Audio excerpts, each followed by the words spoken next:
Hey, good day today to you. Welcome to Kelly's Cooking on the Cheap, and I'm going to make an easy corn chowder in the Instant Pot.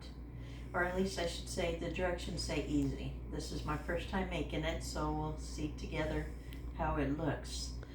I first wanted to say that use what you have on hand. Likewise for this recipe it called for red potatoes, and I'm using yellow potatoes because they look the best when I went shopping last week. And also it called for 2 cans of chicken broth, but instead I have the chicken bouillon, and the recipe said 14.5 cans of broth, so I've got 30 ounces of water here, and I'm going to add 2 teaspoons of the chicken broth flavoring to it as the broth. So there's one.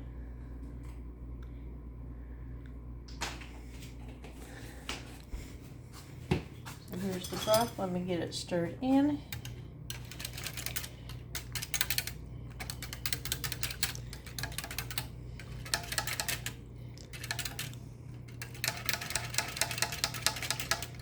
All right, so I'm going to cut these up real quick into bite-sized chunks. They don't have to be pretty. Just cut best you can.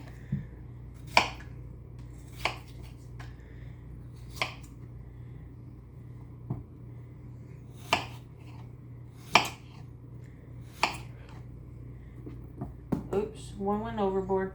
Let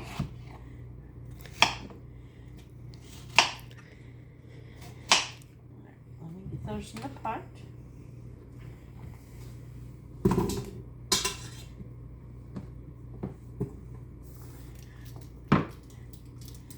My garlic's trying to sneak in here.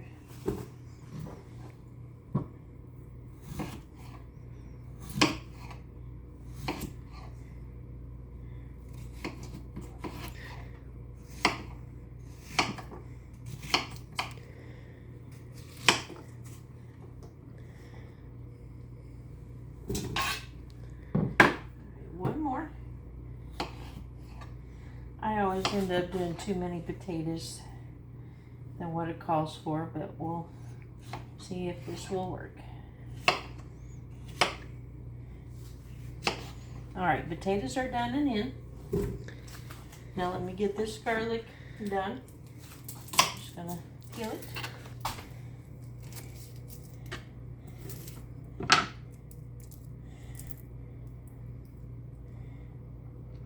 And I'm going to try and smash it. We'll see how I do. Oh, there we go.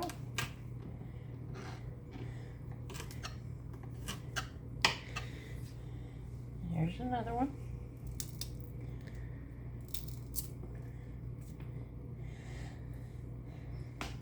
I'm thankful for vacations and my boy being on summer break because he's helping me film today. All right, so I'm going to throw the garlic in. I'm going to throw the chicken broth in.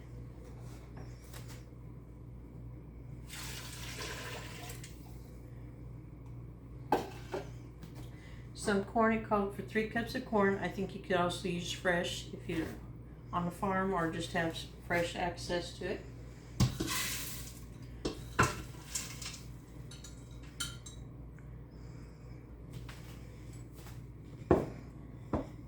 I'm going to add some onion in it. What I like to do with the onion, I usually buy a bag at a time, cut it up and throw it in the freezer.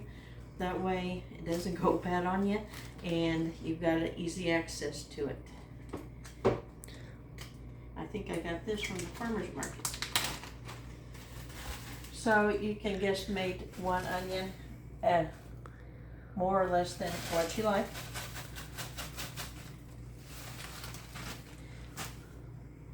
All right, and here it is before I put it in. And it cooks on high for 15 minutes and then a quick release. So let me get it going.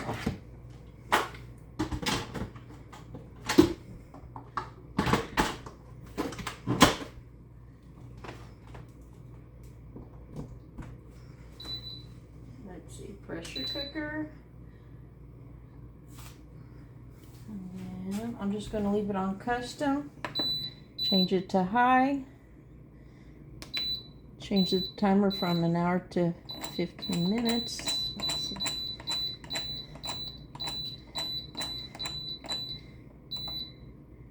Alright, and I'm going to start it. And we'll be back once it's about ready to go with the last few steps. Alright, this just got done, so I'm going to unplug it and do the quick release.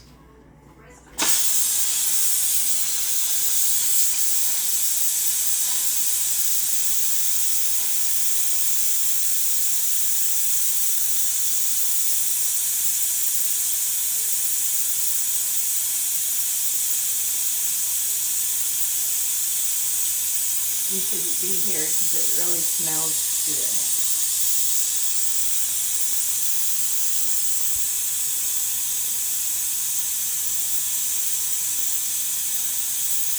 So while that is defusing, it calls for a thickening agent of a cup of half and half, which since I don't keep half and half on, but I do keep heavy cream, I did a half a cup of heavy cream and a half a cup of 2% milk just to kind of make it more of a heavy or half and half consistency. And to that I am adding, I think it's 2 tablespoons of cornstarch.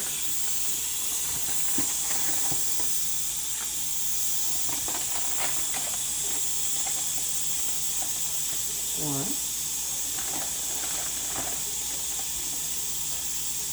And 2. And I'm going to stir that up.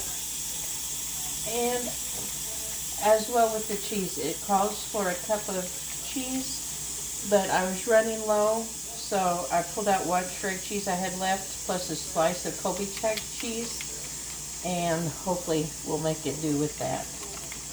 Again, do what you can, use what ingredients you keep on hand, and it'll turn out good. Alright, I got that stirred in. So once I open this up, I'm going to turn this on to saute. If you want to come in and see how it looks so far. There it is. And I will admit that I did forget to add salt and pepper to this while it cooked. And I usually don't cook with a lot of salt. I like to keep it down low, so I'm just going to add a little pepper.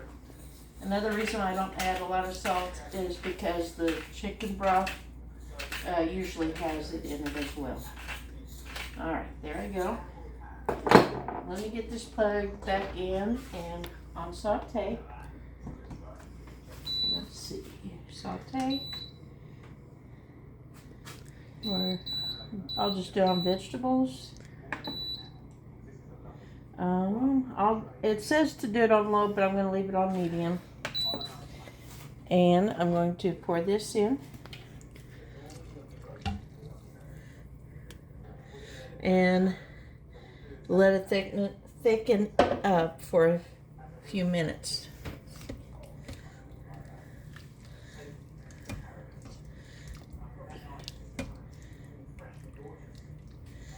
So let's give it a couple of minutes and then we'll put in the last few ingredients.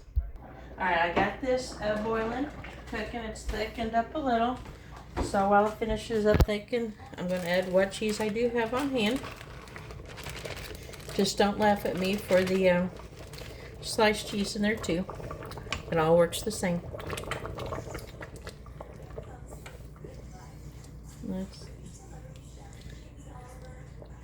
And it also calls for bacon, which I do have cooked here. But I do have one who's not a big fan of bacon in soup, so I'm going to leave it out. And the rest of us can put it in as we want it. So let's give it another minute, and then I'm going to dish up and have somebody taste test this.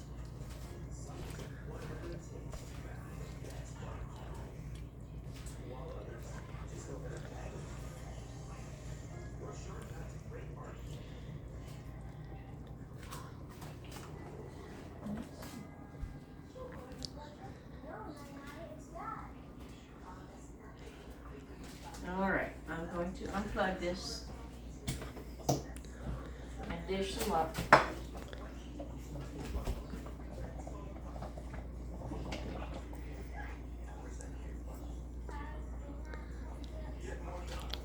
All right. Come on, taste tester. Be my guinea pig.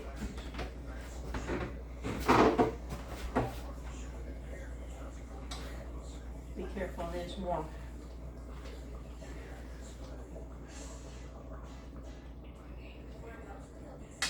We're good. Good.